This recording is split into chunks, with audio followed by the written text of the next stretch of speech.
नमस्कार साथियों, कैसे हो आप? सबकी पढ़ाई कैसे चल रही है? आप सभी मुझे कमेंट बॉक्स में ज़रूर बताएं कि सर हमारी पढ़ाई इस प्रकार चल रही है। ठीक है, तो मैं आज आपके सामने चैप्टर नंबर 8 लेके आया हूँ, क्लासिफिकेशन या एनालॉजी। ठीक है, यानी वर्गीकरण। ठीक है, तो दोस्तों हम इस वीडियो को मोटिवेशनल क्वेट शायरी के साथ इस वीडियो क्लास की शुरुआत करते हैं। ठीक है, अभी तो असली मंजिल पाना बाकी है, अभी तो इरादों का इम्तहान बाकी है, अभी तो तोली है मुट्ठी भर ज़मीन, अभी तोलना आसमान बाकी है। ठीक है, तो अब हम अपनी क्लास को स्टार्ट करते हैं और हमारी क्लास स्टार्ट चल रही है, क्लास नंबर 8। ठीक है, तो मैं अगर दोस्तों आपने इस वीडियो को अगर अब तक चैनल को सब्सक्राइब नहीं किया तो सब्सक्राइब करें और वीडियो को लाइक एंड शेयर करना भूलें नहीं। ठीक है, तो हम इस वीडियो का आगाज़ करते हैं क्लासिफिकेशन के साथ। तो हमारा पहला क्वेश्चन की शुरुआत करते हैं, अंग्रेजी वर्णमाला पर आधारित प्रश्न। हम तीनों टाइपों को क्लियर करेंगे इसी क्लास के अंतर्गत। ठीक है, आज हमारे इस क्लास के अंतर्गत तीनों टाइप क्लियर होंगे और हमारा चैप्टर को एंड भी करेंगे आज। ठीक है, ज़्यादा बड़ा चैप्टर नहीं है, हो सकता है 30 से 40 मिनट का चैप्टर हो जाए, इससे भी कम का हो सकता है, लेकिन इतना तो होगा ही होगा। ठीक है, तो हमारा पहला टाइप है अंग्रेजी वर्णमाला के आधारित प्रश्न, दूसरा है अंग्रेज शब्दों के आधार पर आधारित प्रश्न। ठीक है, हिंदी शब्दों के आधार पर आधारित प्रश्न, तीसरा है संख्याओं पर आधारित प्रश्न। तीसरा क्या होगा? संख्याओं पर आधारित प्रश्न। ठीक है, तो हम पहला टाइप के साथ आपको क्लियर करवाएंगे कि पहला टाइप की हम शुरुआत करेंगे अंग्रेजी वर्णमाला पर आधारित प्रश्न। ठीक है, अंग्रेजी वर्णमाला पर आधारित प्रश्न। तो टाइप नंबर फर्स्ट की बात करते हैं हम, और पहला क्वेश्चन के साथ हम इस क्लास को प्रारंभ करते हैं। तो पहला क्वेश्चन है कि आपको इसके अंतर्गत क्या करना होगा। क्लासिफिकेशन होता क्या है, मैं थोड़ा सा एक मिनट में कुछ आपको रिवीजन करा दे, इसके बारे में कुछ चर्चा करा देता हूँ कि इसके क्लासिफिकेशन का मतलब क्या होता है। ठीक है, तो क्लासिफिकेशन का अर्थ होता है, क्लासिफिकेशन को हम हिंदी में कहते हैं वर्गीकरण। ठीक है, वर्गीकरण का अर्थ मतलब होता है कि वर्गीकरण का मतलब अलग अलग होता है। ठीक है, अलग अलग होता है वर्गीकरण का अर्थ, यानी कि कोई 4 ऐसी संख्या देगा जिसमें हमें एक को डिफरेंस निकालना है। 4 संख्याओं में से कोई 3 संख्या ऐसी होगी जो समान होगी और एक संख्या ऐसी होगी जो बिल्कुल इन तीनों को मैच नहीं खाएगी, इन तीनों को मैच नहीं खाएगी। ठीक है, तो हम पहले क्वेश्चन की शुरुआत करते हैं। इन्हीं क्वेश्चन के माध्यम से हम अगर समझेंगे तो हमें आसानी होगी, और आपको इस वीडियो को अंत तक ज़रूर देखें, और वीडियो पसंद आए हो तो इसे दबा के लाइक करें। ठीक है, तो पहला क्वेश्चन की शुरुआत करते हैं YVC से। ऑप्शन है WDE है, MNP है और FUV है। ठीक है, तो हमने देखा YVC, तो दोस्तों हमें इन दोनों में डिफरेंस निकालना है। जैसे BC लगातार है, DE लगातार है, NP में 2 का अंतर है और UV लगातार है। तो इन चारों में हमें अलग कौन सी चीज़ दिखाई दी? तो अलग दोस्तों हमें MNP, क्योंकि M से तो मतलब नहीं है। ठीक है, लेकिन NP से मतलब है, क्योंकि इसमें 2 का डिफरेंस है और बाकी में 1 का डिफरेंस है। यही इसका करेक्ट आंसर हो जाएगा। ठीक है, तो ऑप्शन नंबर C इसका करेक्ट आंसर होगा। ठीक है, अब आइए हम दूसरे क्वेश्चन पर चलते हैं। दूसरा क्वेश्चन है SSC मैट्रिक्स 2000 में आया हुआ क्वेश्चन है। क्वेश्चन को ध्यान से देखिए, क्वेश्चन ज़्यादा टफ नहीं है, क्वेश्चन नॉर्मल क्वेश्चन। ठीक है, समझ में आ जाएगा। 6ठी से लेकर अगर 10वीं क्लास की भी तैयारी कर रहा है तो उसको भी ज़रूर समझ में आए। तो पहला ऑप्शन है BCE, दूसरा ऑप्शन है KLN, तीसरा ऑप्शन है COPQ और D ऑप्शन है WXZ। ठीक है, तो BCE को देखना है, BC में 1 का अंतर है, C और E में 2 का अंतर है, KL में 1 का अंतर है, LN में 2 का अंतर है, OPQ में 1 का अंतर, PQ में 1 का अंतर है, WX में 1 का अंतर है और XZ में 2 का अंतर है। ठीक है, तो हमें डिफरेंस क्या निकल के आया? हम डिफरेंस दिखा OPQ, बाकी सब में 1 2 चल रहा है और इसमें 1 का अंतर चल रहा है। तो यही इसका करेक्ट आंसर हो जाएगा, ऑप्शन नंबर C। आइए हम अब आपको तीसरे क्वेश्चन पे लेकर चलते हैं। SSC 10+2 2015 में आया हुआ क्वेश्चन है, यानी कि 2015 में आया हुआ क्वेश्चन है। बी डी पहला ऑप्शन है, बी में आई के ऑप्शन है, सी ऑप्शन में है SU, डी ऑप्शन के अंतर्गत है PN। ठीक है, तो हम इन चारों में से एक को अलग अलग छांटना है। जैसे बी डी को हमने देखा, दो का अंतर है, आई और के में कितने का डिफरेंस है, 2 का डिफरेंस है, SU में S के बाद में TU तो 2 का डिफरेंस है। ठीक है, P और N में कितने का डिफरेंस है, 2 का डिफरेंस है। ठीक है, तो हमारा करेक्ट आंसर क्या होगा, हमारा करेक्ट आंसर होगा दोस्तों PN। क्या होगा, PN, यानी कि ऑप्शन नंबर डी। आइए अब हम आपको चौथे क्वेश्चन पे लेके चलते हैं। क्वेश्चन है चौथा क्वेश्चन। ठीक है, चौथा क्वेश्चन है कि निम्न में से असंगत यानी कि अलग चीज़ ढूंढना है चारों में से जो अलग हो। ठीक है, आपको मैंने अंग्रेजी वर्णमाला पढ़ाया था, उसमें अगर मैंने आपको कुछ, या फिर हमने कोडिंग डिकोडिंग पढ़ाया तो उसमें करीब आपको 7-8 टाइप पढ़ाए थे। उसमें अगर मैंने आपको ध्यान से पढ़ाया होगा तो आपको ज़रूर समझ में होगा, अगर आपने ध्यान से पढ़ा होगा तो। ठीक है, मैंने उनमें मैं कुछ याद दिलाता हूँ कि आपको कुछ मैंने विपरीत बताया, जैसे A से Z, B से Y, C से X, तो इसमें विपरीत ढूंढना है। ठीक है, इस क्वेश्चन में क्या ढूंढना है, विपरीत। तो दोस्तों मैं बता दूँ, A का Z विपरीत क्या होता है, A का Z विपरीत होता है, B का Y होता है बॉय, C का विपरीत 6। ठीक है, और IS तो इंडियन के साथ में कौन आता है, रेलवे आता है। इंडियन कैसा होता है, रेलवे डिपार्टमेंट, इंडियन रेलवे। तो I के साथ में S नहीं आना चाहिए था, I के साथ में R आना चाहिए था। ठीक है, तो अगर I के साथ में R आता तो 4 ऑप्शन सही होते, लेकिन I के साथ में R नहीं आया, इस वजह से ऑप्शन नंबर S हो गया, IS आंसर हो गया। ठीक है, और ये गलत हो गई। ठीक है, SSC MTS 2019 में आया हुआ क्वेश्चन है।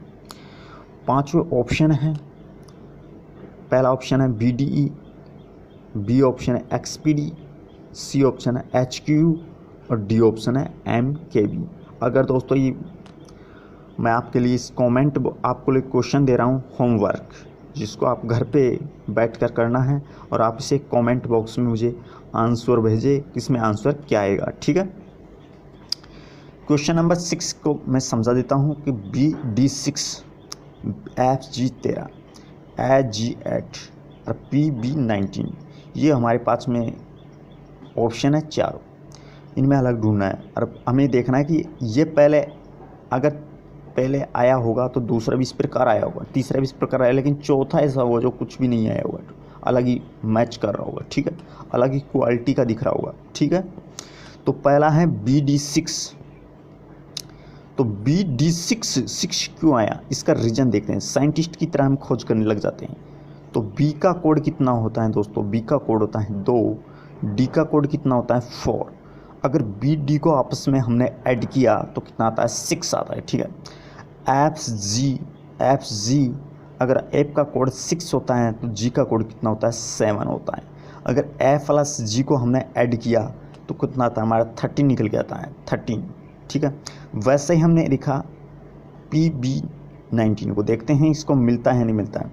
A का P का कोड कितना होता है दोस्तों, P का कोड होता है 16। ठीक है, और B का कोड कितना होता है 2। ठीक है, तो P प्लस B को हम ऐड करते हैं तो हमारा 18 आता है, जबकि इसमें आ रहा है 19। तो यही इसका इनकरेक्ट आंसर हो जाएगा। इनकरेक्ट कौन सा होगा, D ऑप्शन। ठीक है, अब हम टाइप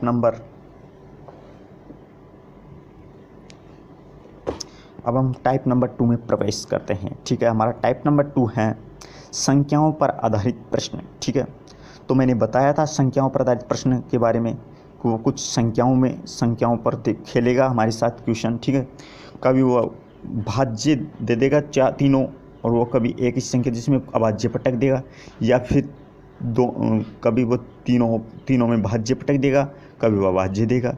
तो यानी कि कहने का मतलब हमें डिफरेंस ढूंढना है किस प्रकार से, या फिर हमें कुछ ऐसी संख्या होगी जैसे 2 से पूर्ण विभाजित तो होगी तीनों संख्या, या फिर 3 से होगी, या कुछ 10 से होगी, ऐसी कुछ संख्या होगी जो केवल सिर्फ एक संख्या से होगी जो तीनों एक ही संख्या से विभाजित होगी। ठीक है, वो ढूंढना होगा हमें। फिर देखना होगा चौथा टाइप पॉइंट बता दूं कि मैं आपको इसमें कुछ सम विषम दे सकता है।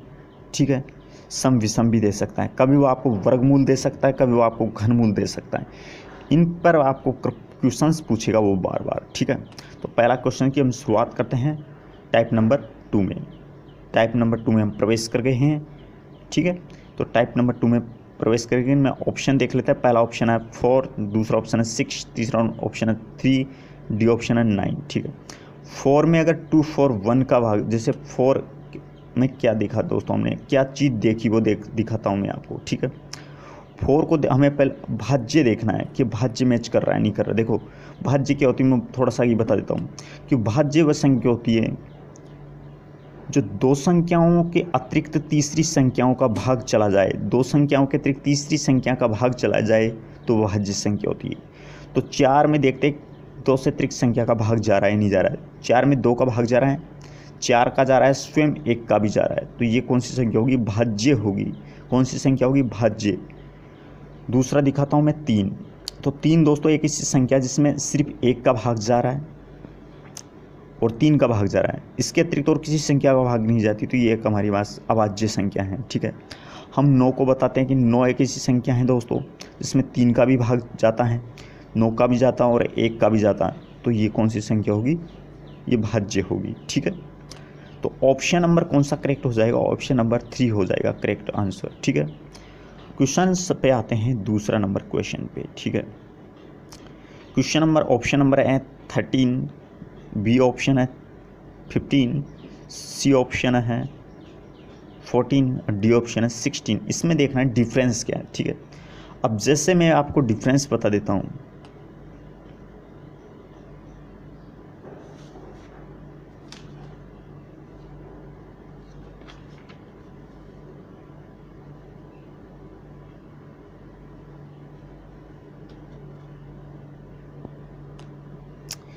थर्टीन को देखना है, जैसे 13, 14 है, 16 है, 15। देखते हैं कि 13 में किस किस का भाग जा रहा है। पहले भाज्य देखते हैं, इस दोनों भाज्य हैं या नहीं। भाज्य नहीं होगा तो फिर सम देखेंगे, फिर भी सम देखेंगे। पहले हम भाज्य से ही मैच करें, क्योंकि हमें पता है कि 13 एक ऐसी संख्या जिसमें स्वयं 1 का भाग जाता है और 13 का भाग जाता है, तो ये तो क्या हो गई, ये अभाज्य हो गई। ठीक है, दूसरा देखते हैं 14 है, हम जो का जा रहा है, 7 का जा रहा है, 14 का जा रहा है, 1 का जा रहा है, तो ये कौन सी होगी, ये भाज्य हो गई। तो दोस्तों 15 एक ऐसी संख्या है, 15 में 3 का जा रहा है, 5 का जा रहा है, 15 का जा रहा है, 1 का जा रहा है, तो ये भी भाज्य होगी। ठीक है, 16 में भी 2 का जा रहा है, 4 का जा रहा है, 8 का जा रहा है, 16 का जा रहा है, तो ये भी कौन सी होगी, भाज्य होगी। ठीक है, और 13 एक ऐसी संख्या होगी जिसमें अभाज्य होगी, तो यही हमारे सामने डिफरेंस निकल के आया है। ठीक है, अब देखते हैं 3 number question number type number 3 का चल रहा है। टाइप नंबर 3 का 3 क्वेश्चन चल रहा है। ठीक है, तीसरा क्वेश्चन चल रहा है कि पहला ऑप्शन है 70, बी ऑप्शन है 84, सी ऑप्शन है 80, डी ऑप्शन है 90। तो हमने देखा दोस्तों कि आपको तीनों संख्याओं में कुछ आपको ऐसा नज़र नहीं आ रहा जिसमें किसी एक संख्या का ही भाग जा रहा है। ठीक है, तो दोस्तों मैं बता दूं कि एक ऐसी संख्या जिसमें तीनों में भाग जा रहा है, जैसे 70 की बात की जाए तो 70 में 10 का भाग जा रहा है 7 बार। ठीक है, दूसरा ऑप्शन देखते हैं 80 में भाग जा रहा है 10 का 8 बार। ठीक है, और 90 में 10 का भाग जा रहा है 9 बार। ठीक है, लेकिन 84 ऑप्शन ऐसा है जिसमें 10 का भाग देता है तो पूरा पूरा नहीं जाता, पूरा भाग नहीं जाता। तो ऑप्शन नंबर कौन सा आंसर करेक्ट होगा, ऑप्शन नंबर होगा बी ऑप्शन करेक्ट आंसर होगा। ठीक है, अब आते हैं हम क्वेश्चन नंबर 4 पे। क्वेश्चन नंबर 4 है हमारे बीच में एसएससी सीजीएल 2015 में आया क्वेश्चन है, ठीक है।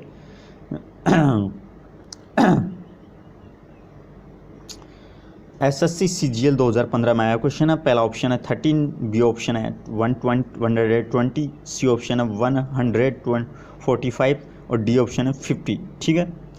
तो पहला देख लेते हैं 37। तो हमको क्या चीज़ निकल रहा है दोस्तों, किसमें भाज्य देखा जाए तो दोस्तों ये 37 एक ऐसी संख्या है, 145 एक ऐसी संख्या है,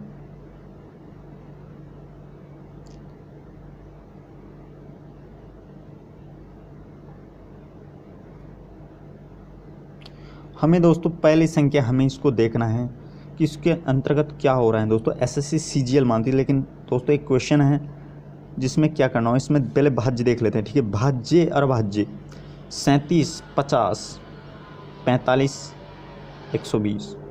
तो दोस्तों 37 एक ऐसी संख्या है जिसमें 1 का भाग जा रहा है और 37 का भाग जा रहा है। ये क्या है, अभाज्य संख्या है। और तीनों ऐसे 120 की संख्या है।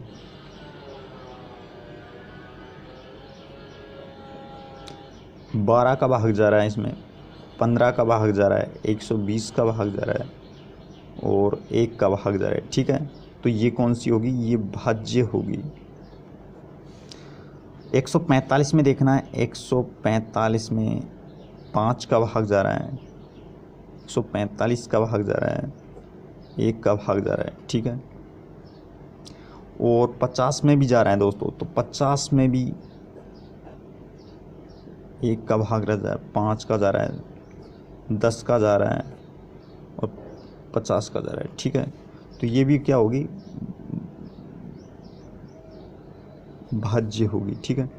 एक ही ऑप्शन ऐसा होगा जो आपको अभाज्य दिख रहा होगा, ऑप्शन नंबर 37, यानी कि 37 ऑप्शन ऐसा होगा जो आपको अलग डिफरेंस निकल रहा होगा, जिसमें क्या दिख रहा होगा, भाज्य दिख रहा होगा, अभाज्य दिख रहा होगा, सॉरी अभाज्य दिख रहा होगा, ठीक है। दूसरे क्वेश्चन पे बात करते हैं। क्वेश्चन नंबर दूसरा है कि 5वां क्वेश्चन चल रहा है कि 15, पहला ऑप्शन है, बी ऑप्शन 37 है, सी ऑप्शन 27 है, डी ऑप्शन 39 है, ठीक है। दोस्तों आपको कुछ ऐसी संख्या दिख रही होगी जिसमें एक ही संख्या से तीनों संख्या पूर्ण विभाजित हो रही हैं। देखता हूँ, बताता हूँ। 15 को अगर ढूंढा जाए तो 3 का भाग पूरा जाता है। 37 में 3 का भाग पूरा नहीं जाता है। 27 में 3 का भाग पूरा जाता है और 39 में 3 का भाग पूरा जाता है। तो ऑप्शन नंबर 37 ऐसे ऑप्शन है जिसमें 3 का भाग पूरा नहीं जाता है, ठीक है। तो क्वेश्चन नंबर आपको दिख रहा होगा, बी ऑप्शन ऐसा है 37 जिसमें 3 का भाग पूरा नहीं जाता, बाकी में 3 का भाग पूरा जाता है। एसएससी सीजीएल 2015 में आया क्वेश्चन है, ठीक है। क्वेश्चन नंबर 4 है, ए ऑप्शन है 428, बी ऑप्शन है 338, सी ऑप्शन है 326 और डी ऑप्शन है 339, ठीक है। तो एसएससी सीजीएल 2015 में आया हुआ क्वेश्चन है। देखते हैं इसको करना कैसा था दोस्तों।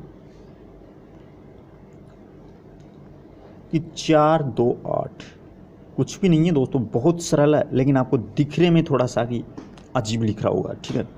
इन्होंने क्या किया, हमें चूतिया बनाया। क्या बनाना है, चूतिया बनाया। तो 4 × 2 को इन्होंने क्या किया, जैसे ही 4 × 2 को किया 8 आ गया और पीछे 8 लिख दिया, ठीक है।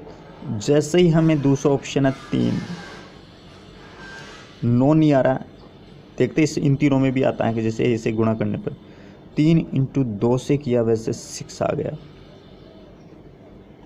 ठीक है, आ रहा है ना 6। और 3, 3 तीसरा डी ऑप्शन ऐसा है, मैं यहाँ लिख देता हूँ डी ऑप्शन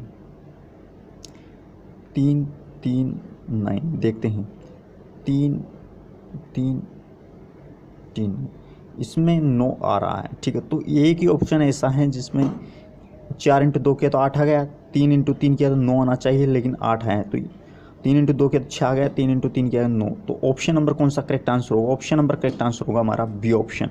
कौन सा ऑप्शन? B option. ठीक है।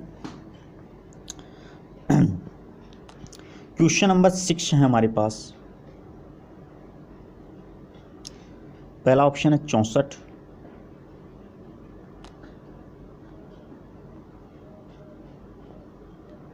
दूसरा ऑप्शन है 81, सी ऑप्शन है 100 और डी ऑप्शन है 91।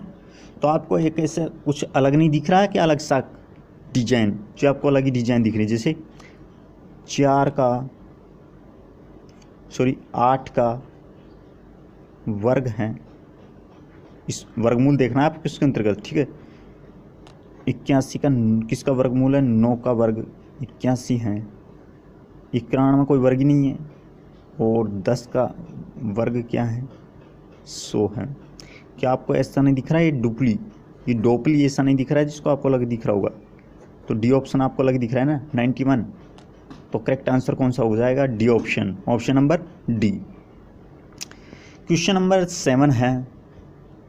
क्वेश्चन नंबर 7 है 343, पहला ऑप्शन है, बी ऑप्शन है 512, सी ऑप्शन है 729 और डी ऑप्शन है 100। तो आपको तीनों में डिफरेंस, चारों में डिफरेंस देखना है कि एक ऐसा होगा भुलक्कड़ जो अलग दिख रहा होगा आपको। ठीक है। 343 में दोस्तों आपको दिख रहा होगा कि 7 का घन कितना होता है? 343। ठीक है। 512 किसका घन होता है? 8 का घन होता है। 9 का घन क्या होता है? 729 और 10 का वर्ग है ये 100, लेकिन तीनों में तो घन आ रहा है और ये वर्ग आ रहा है, तो यही इसका डिफरेंस आंसर हो जाएगा। ये हमारा डिफरेंस निकल के आ रहा है। ठीक है। ये डिफरेंस अलग निकल के आएगा। ठीक है। तो ऑप्शन नंबर कौन सा आंसर हो जाएगा करेक्ट? D option. ठीक है। डी ऑप्शन करेक्ट आंसर हो जाएगा। ऑप्शन नंबर सी है दोस्तों, ऑप्शन नंबर सी है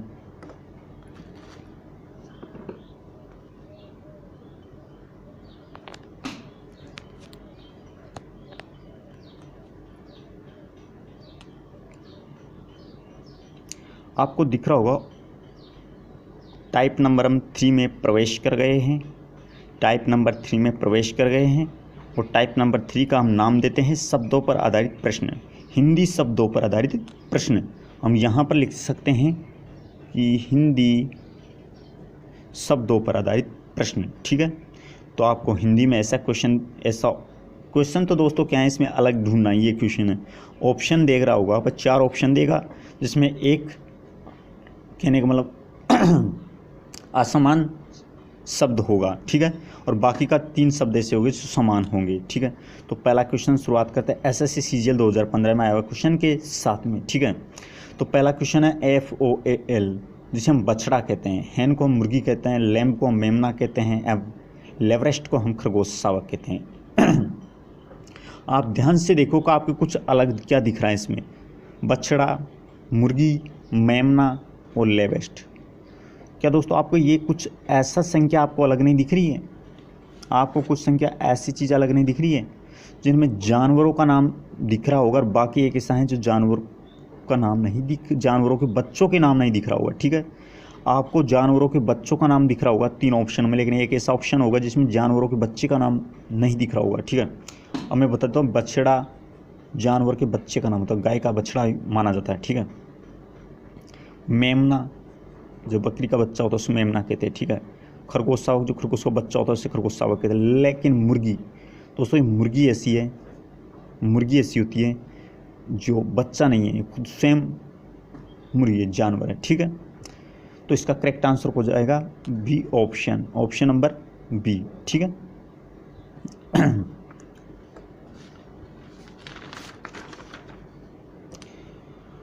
क्वेश्चन नंबर दूसरे पे चलते हैं। क्वेश्चन नंबर है दूसरा है, पहला ऑप्शन है क्वच, दूसरा ऑप्शन है अंगूठी, सी ऑप्शन है हार और डी ऑप्शन है चूड़ी। तो दोस्तों आपको चारों ऑप्शनों में से अलग देखना। देखो कवच अलग चीज़ है थोड़ी, कवच कोई वस्तु है। ठीक है। इसे मान लीजिए अंगूठी देखा जाए तो अंगूठी एक आभूषण है, आभूषण कह सकते हैं हम इन्हें, हार भी एक आभूषण है, चूड़ी आभूषण है, लेकिन कवच एक आभूषण नहीं है। या फिर हम इनको कह सकते हैं ये अंगूठी एक हार है, हार भी हार है, चूड़ी भी हार के अंतर्गत ही आता है। लेकिन कवच क्या होता है, कवच तो कुछ अलग होता है जो राजा महाराजा पहनते हैं शरीर पर, उसको कवच माना जाता है। ठीक है, तो ये ऑप्शन अलग हो जाएगा कवच। Option number A, option number A SSC CGL 2015 का क्वेश्चन है। क्वेश्चन नंबर हम 3 पे लेके चलते हैं आपको। ठीक है, क्वेश्चन नंबर 3 है RRB Bhopal assistant loco pilot 2018 में आया हुआ क्वेश्चन है, वो भी भोपाल की जो एग्ज़ाम हुई थी अभी ओरिएंटेड 2 साल पहले, उसमें आया हुआ क्वेश्चन है। हीरा, चांदी, सोना, प्लेटिनम। ठीक है, आपको दिख रहा होगा कुछ डिफरेंस कि हीरा एक ऐसी अधातु है जबकि चांदी, सोना, प्लेटिनम तीनों धातुएं हैं। मैं कह सकता हूं कि चांदी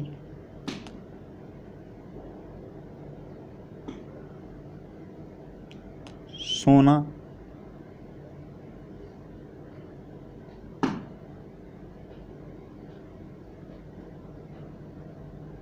प्लेटिनम, ये तीनों क्या हैं,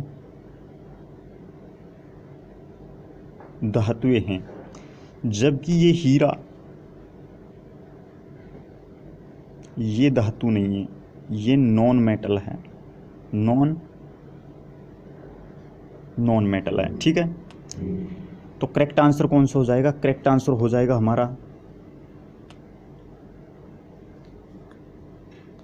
करेक्ट आंसर हो जाएगा हमारा option number A, option number A. ठीक है, आइए दूसरे क्वेश्चन पे लेके चलते हैं आपको। आरआरबी एनटीपीसी 2016 की जो एग्ज़ाम हुई थी उसके अंतर्गत आया हुआ क्वेश्चन है। ठीक है, तो पहला ऑप्शन है संतरा, बी ऑप्शन है सेब, सी ऑप्शन है अंगूर, डी ऑप्शन है नींबू। ठीक है, आपको चारों में से क्या डिफरेंस दिख रहा है, मैं देखता हूँ, मुझे भी दिख रहा है और आपको भी दिख रहा होगा क्योंकि अभी आपकी आंखें मौजूद है। ठीक है, तो पहला ऑप्शन है आपको दिख रहा होगा संतरा, संतरा हम लिख देते हैं यहाँ पर संतरा, यहाँ पर लिख देते हैं संतरा। ठीक है, सेब लिखते हैं सेब, यहाँ पर लिख देते हैं अंगूर, और तीनों आपको नज़र नहीं आ रहा कि तीनों एक फ्रूट है, फल है। क्या आपको तीनों नज़र नहीं आ रहा कि तीनों फल हैं? और बाकी का आपको जो नींबू दिख रहा होगा जो शिकंजी बनाने में काम आता है, वह नींबू क्या है, नींबू एक अलग अपना नाम रखता है, ना तो सब्जी है, ना ये ना तो सब्जी है ये, ना फल है। ठीक है, तो इसका ऑप्शन नंबर कौन सा हो जाएगा, ऑप्शन नंबर डी इसका करेक्ट आंसर हो जाएगा, ऑप्शन नंबर डी उसका करेक्ट आंसर हो जाएगा। ठीक है, तो क्वेश्चन नंबर 5 पे लेके चलता हूँ। क्वेश्चन नंबर 5 है यूपीएससी 2019 की जो एग्ज़ाम हुई थी उसके अंतर्गत पूछा हुआ है कि भारत, पहला ऑप्शन है, बी ऑप्शन है पाकिस्तान, और सी ऑप्शन है नेपाल, और डी ऑप्शन है काबुल। दोस्तों कुछ आपको ऐसे दिख रहा होगा जो भारत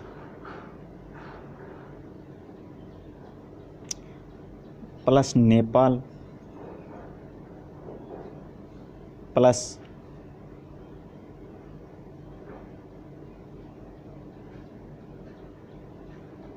पाकिस्तान, ये तीनों आपको देश नहीं दिख रहा है, ये तीनों क्या देश नहीं है क्या? काबुल आपको नज़र दिख रहा है कि काबुल क्या है? दोस्तों मैं बता दूं कि काबुल अफ़गानिस्तान की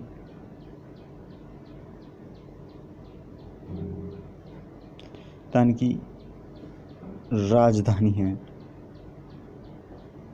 अफ़गानिस्तान की क्या है, राजधानी। ठीक है, तो क्वेश्चन नंबर हम 6 पे लेके चलते हैं आपको। 6 नंबर के क्वेश्चन है, क्वेश्चन नंबर 6 है, पहला ऑप्शन है गेहूँ, दूसरा ऑप्शन है ज्वार, तीसरा ऑप्शन सरसों, और डी ऑप्शन है धन।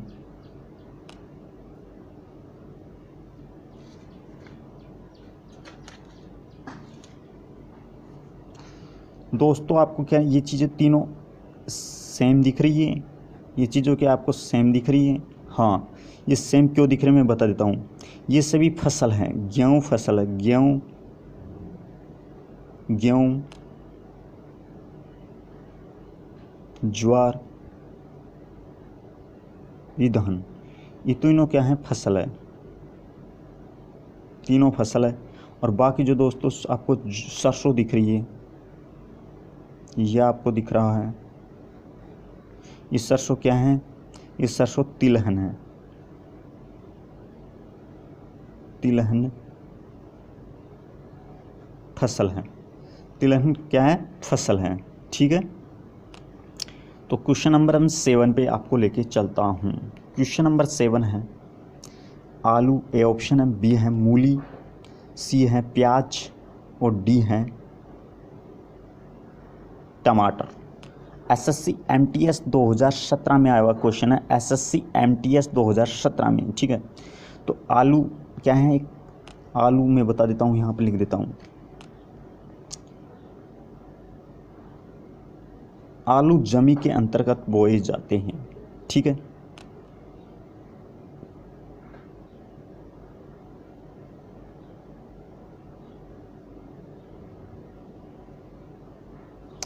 यानी कि हम कह सकते हैं कि आलू जड़, यानी कि आलू जड़ हैं।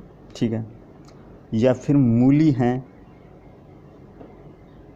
मूली भी, मूली जमी के अंदर बैठता है, जमी के अंदर।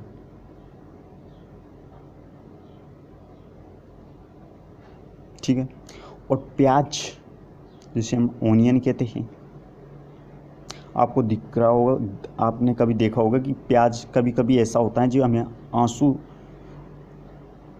आंसू आ जाते हैं, क्योंकि प्याज का कभी कभी ऐसा भाव उछाल मारता है कि हम इसे प्याज का भाव इतना हो जाता है कि हमें लेने में बहुत दिक्कत परेशानियाँ होती हैं। ठीक है, तो प्याज मैं बता दूं, प्याज में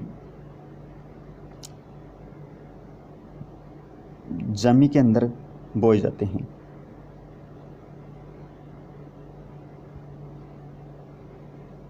यानी कि हम कह सकते हैं कि प्याज ज़मीन के अंदर होता है, ज़मीन के अंदर बैठता है, मूली भी ज़मीन के अंदर, आलू भी अपने जड़ें रोपता है। ठीक है,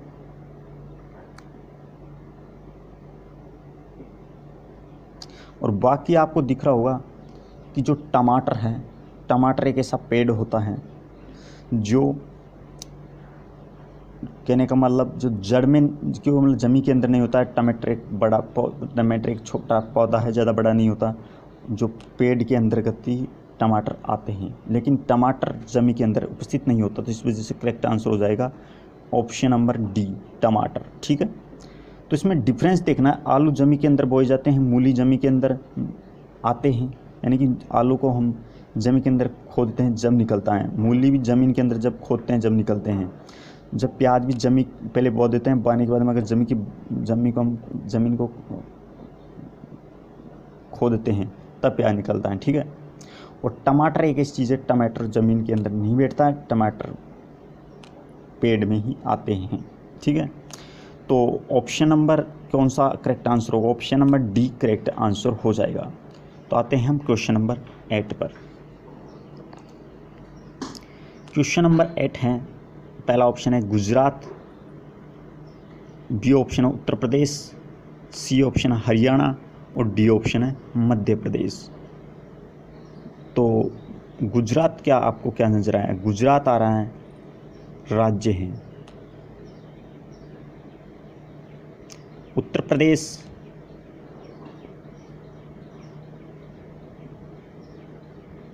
ये भी राज्य है, हरियाणा ये भी राज्य हैं, और मध्य प्रदेश ये भी राज्य। तो दोस्तों हमें राज्य ढूंढने पर तो हमें डिफरेंस निकल रहा नहीं है। ठीक है, लेकिन हमें ऐसे ढूंढना है जिसमें कुछ या तो वो तीनों की सीमा देश के साथ सीमा लगा हुआ है, या फिर जिसमें किसी राज्य के पास में, राज्य में समुद्र से घिरा है। तो मैं बात करा देता हूँ, उत्तर प्रदेश एक ऐसा राज्य है जिसमें समुद्र नहीं है, समुद्रहीन राज्य है, ठीक है। हरियाणा भी समुद्रहीन राज्य है, इसमें समुद्र नहीं है, ठीक है। मध्य प्रदेश की बात की जाए तो एमपी में भी समुद्र नहीं है। लेकिन दोस्तों गुजरात की बात की जाए तो इसमें समुद्र है, समुद्र से घिरा है ये राज्य, समुद्र से घिरा है। तो मैं बात करूं कि गुजरात एक ऐसा राज्य जिसमें समुद्र से घिरा है, बाकी तीनों में समुद्र नहीं है, ठीक है। तो ऑप्शन नंबर हम 9th पे चलते हैं। ऑप्शन नंबर 9th है हमारा, देखते हैं। पहला ऑप्शन है सोना, दूसरा ऑप्शन है चांदी, तीसरा ऑप्शन है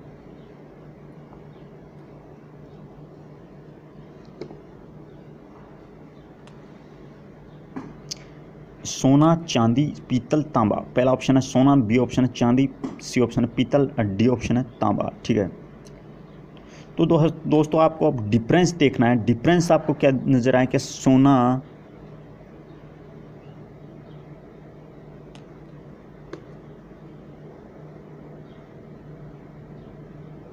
गोल्ड है, क्या आपको धातु नजर आ रही है?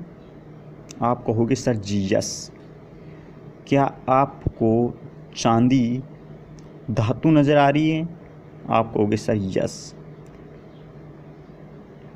क्या आपको तांबा धातु नज़र आ रहा है? आप कहोगे सर यस।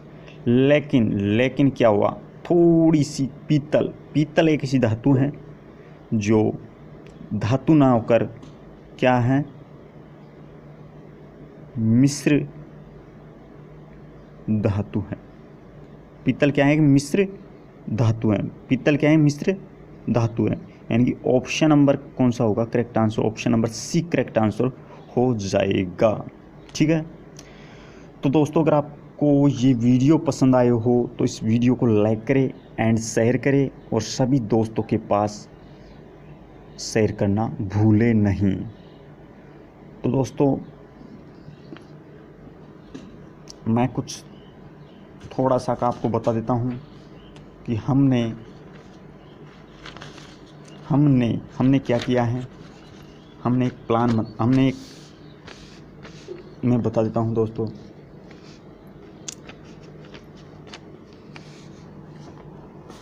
ठीक है, इससे पहले हमने 7 चैप्टर्स के बारे में बता लेते हैं। 7 चैप्टर हमने क्लियर करा दिए गए हैं। पहला चैप्टर हमने कराए थे, उसका नाम है दिशा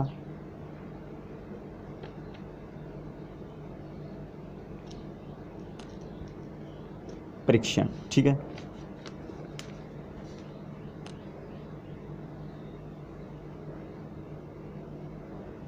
दूसरा चैप्टर हमने क्लियर कराया है कोडिंग डिकोडिंग।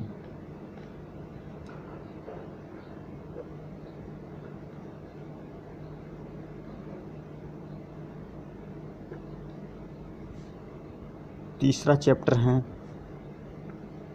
घड़ी। चौथा चैप्टर हमने क्लियर करवाया है आपको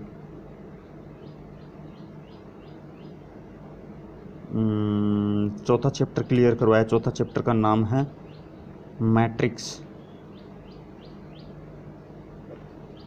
5वां चैप्टर हमने क्लियर करवाया लुप्त पद।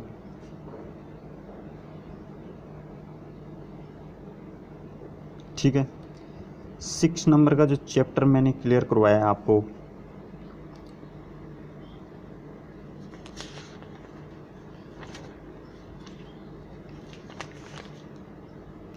गणितीय सक्रियाएं।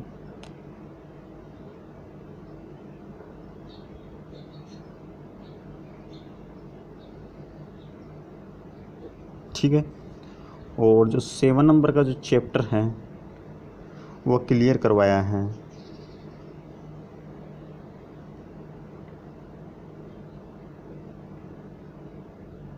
निर्धारण। और 8वां नंबर का जो चैप्टर चल रहा है आज हम स्टार्ट किए हैं वह है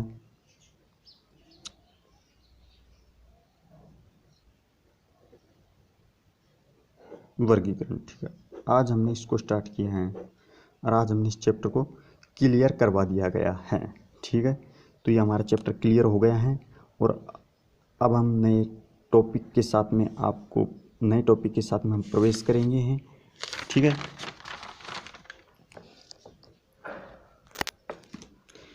तो हम नए टॉपिक के साथ में नेक्स्ट वीडियो में हम आपके सामने प्रस्तुत होंगे। ठीक है, तो तब तक के लिए हम बाय बाय। तो आप बताइए इस वीडियो में आपको क्लास कैसी लगी। अगर क्लास आपको अच्छी लगी हो, वास्तव में क्लास अच्छी लगी हो, तो आप इस वीडियो को लाइक करिए। अगर आपको वीडियो पसंद नहीं आया हो तो आप इसे डिसलाइक कर सकते हो। ठीक है, तो आपको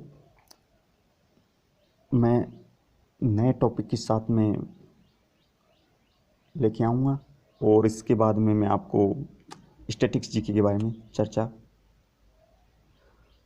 कराऊंगा। ठीक है, तो स्टैटिक्स जीके में हमने भी 7 चैप्टर क्लियर करा चुके हैं। मैं थोड़ा सा बताते हैं, स्टैटिक्स जीके के अंदर हमने 7 चैप्टर क्लियर करा दिए गए हैं और आज जो चैप्टर होगा वो होगा 8वां चैप्टर होगा। ठीक है, तो आप उसमें क्लास लेना भूलें नहीं और आप उसमें सभी दोस्तों से कहें कि statics GK plus current affair plus math plus reasoning, इसकी क्लास स्टार्ट हो गई है। आप सभी पूरी इस क्लास को ध्यान से लें और अंत तक आप इस वीडियो को ज़रूर देखें। तो तब तक के लिए बाय बाय।